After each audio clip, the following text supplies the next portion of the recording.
তেওঁ বাৰ এছ'চিয়েশ্যনৰ সাধাৰণ সম্পাদক তথাপি বিজেপিৰ দক্ষিণ কামৰূপৰ আইন কোষৰ সহ আহ্বায়ক হয়। তেখেতক এখন ফুলৰ গছেৰে সম্বৰ্ধনা জনাব বজাই ৰাখে আৰু এটা গছপুলি দিব দিছে।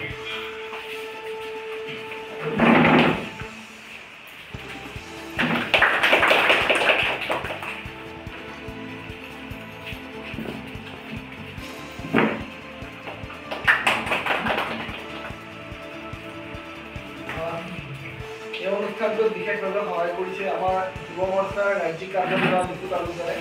তেখেতক এখন গোলাপ গামোচাৰে সম্বৰ্ধনা জনাব দিছে আৰু এটা ফুলৰ পুলি দিব খুজিছে। প্ৰথম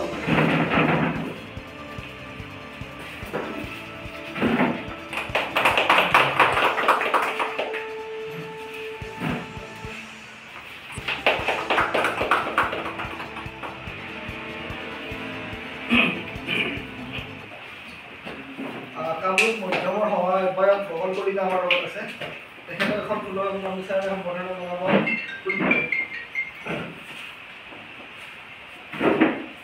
এটা গছৰ পুলি দিব বজাই ৰাখে।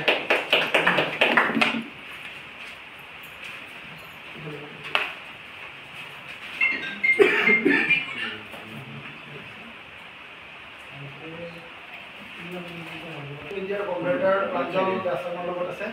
তেখেতে এখন ফুলৰ গামোচাৰে সম্বৰ্ধনা জনাব বজাই ৰাখে।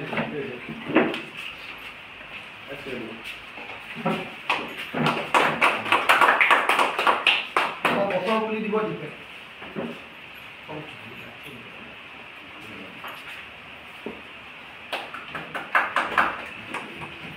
আমাক প্ৰতিটো কামতে সহায় কৰি থাকে আমাৰ লগত আছে মগা দাস। তেখেতে এখন ফুলৰ গামোচাৰে এটা গছৰ পুলি দিব প্ৰাঞ্জল।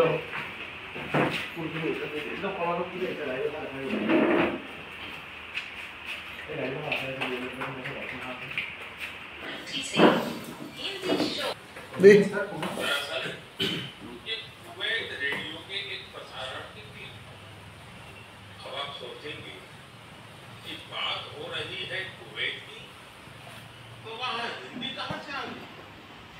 दरअसल कुवैत सरकार ने अपने नेशनल रेडियो पर एक विशेष कार्यक्रम शुरू किया है और वो भी हिंदी में। कुवैत रेडियो पर हर रविवार को इसका प्रसारण आधे घंटे के लिए किया जाता है। इसमें भारतीय संस्कृति के अलग अलग रंग शामिल होते हैं। हमारी फिल्में और कला जगत से जुड़ी चर्चाएं वहाँ भारतीय समुदाय के बीच बहुत लोकप्रिय है।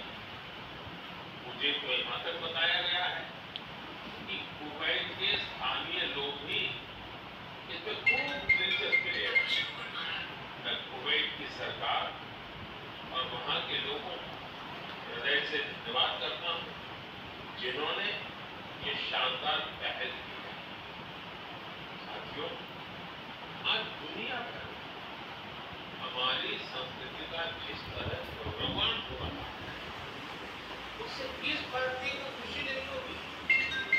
जैसे तुर्कमेनिस्तान में इस साल मई वहाँ के राष्ट्रीय कवि की 300वीं जन्म जयंती मनाई।